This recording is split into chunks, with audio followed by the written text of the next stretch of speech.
Sabi nga, life is a journey. Enjoy the ride. Yan ang motto ng mga bike enthusiasts gaya ng ating bidang OOHD na si Joseph Bolintiam. Hello mga bidarkada, ako si Joseph, isang BI, bike influencer.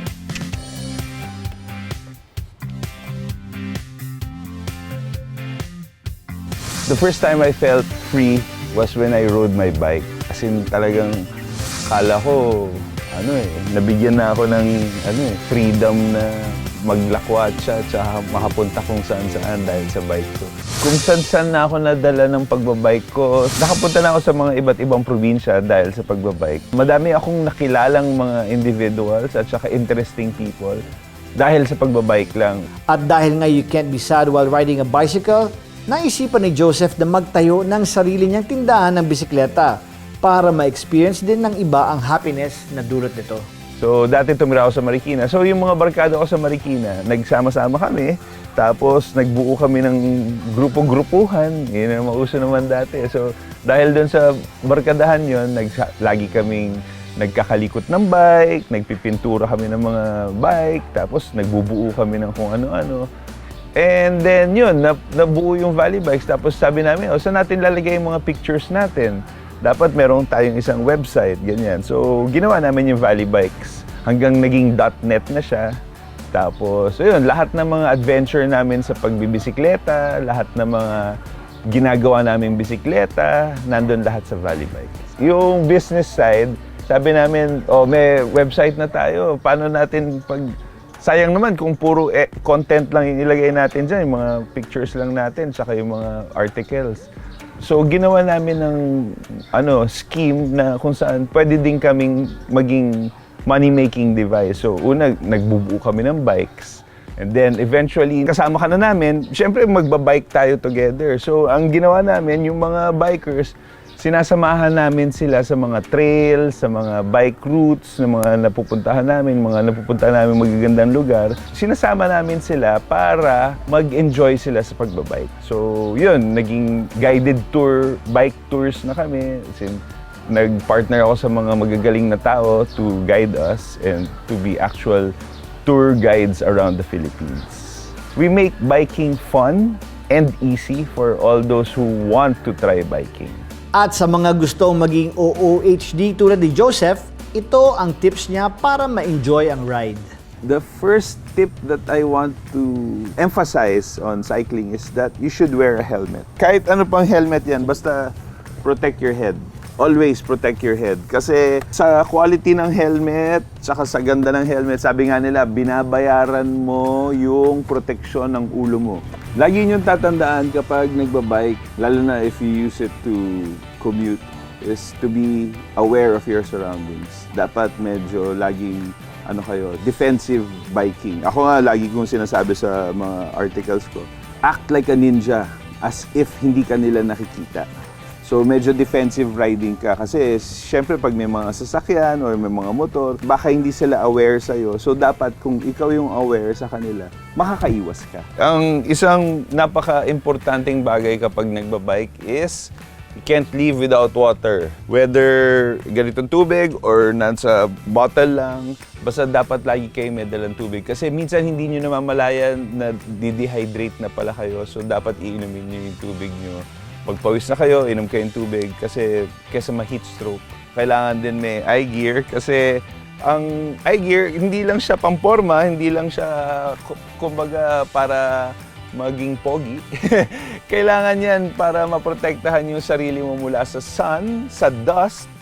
O ayan, narinig ninyo ha, bukod sa tamang riding gear at baong pagkain at inumin, importante ang survival kit. Survival kit. So, overkill ba yan sa tingin ninyo? Alamin natin ang logic behind that survival kit na yon. Mismo kay Joseph Bolintiam.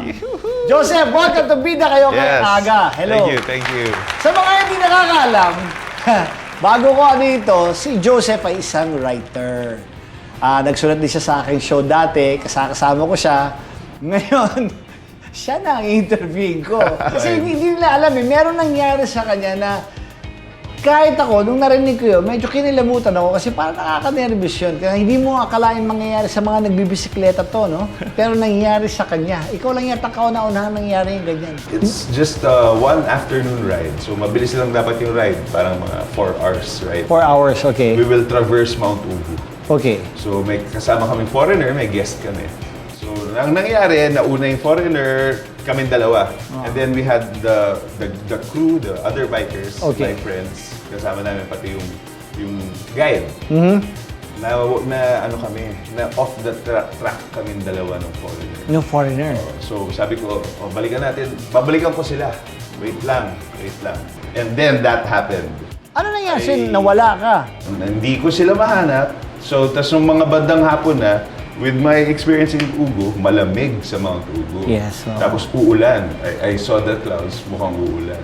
So, sabi ko, the outdoors Cub Scout Yeah. in me, kicked in. Sabi ko, yung pack ko, mga 1 liter na lang, sabi ko, mauubos to. So, I had to find water source and then I had to find shelter.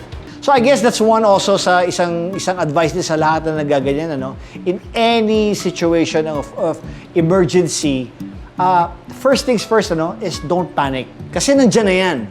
So presence of mind is very important, Para presence of mind, kalma, keep your calm, and then slowly, accept, and then didiscard ka and work on it, di ba? And then, the helicopter came. You saw that. Pagkita ko, Air Force Rescue. Yan na yan. Tayo nag-aanap sa akin. Nagkaroon ako ng... Nagalis akong long sleeve shirt. Oo. Tapos ginaganon ko. Well, of course, di ka naman makikita. Yeah, hindi dahil ka basta-basta. masyadong malayo Yeah. yan. So, wala. So dumaan. Dumaan. And then, kwento na lang sa akin, after everything happened, sabi nung pilot, the captain, they were on their last pass. Last pass. Kasi they were running only 30 minutes, parang gano'n, Yeah. to Yeah. run the helicopter. And then, pauwi, nakita nung isa sa mga rescuers, uy, may mga baka. Oh, may pastol. Pero kumakaway sa atin yung pastol. Hindi yan. Sabi, orange and black na jersey. Positive, sir. Yan. Oo. So, umikot sila. Isa pang pass. Nung kumaway na sila sa, oh, God, nanghina na ako. When they waved at me. Kasi alam ko, nag-acknowledge na sila na they saw me. Na nakita ka. But this happened on the 3rd day. Kasi 2 nights ka. Yung first time na wala ka, and then the whole day, and then second night. And then yung 3rd day mo, that's when you walk sa mga baka-baka na yon. Doon ka nila nakita. So survival kit, ha? Survival kit. Well, I guess ang survival kit is always water. Water, oh. Ano naman, standard naman yan. And I guess communication device na shortwave. At saka siguro, alam natin lahat, yung radio nga, importante yun. Especially kung ganyan ang mga biyahe, no? So ikaw sa valleybikes.net, so alam nyo na ngayon, it's part of the adventure, but we just have to be prepared all the time, di ba? Now, I want to do this valleybikes.net, no? So, paano nila, so you just go to, how? Just visit Invite the them, site. invite them, Just invite them. visit the site, valleybikes.net. So yan, valleybikes.net. Joseph. Maraming salamat, Joseph. Thank you very much. Salamat. Nice to see you. Maraming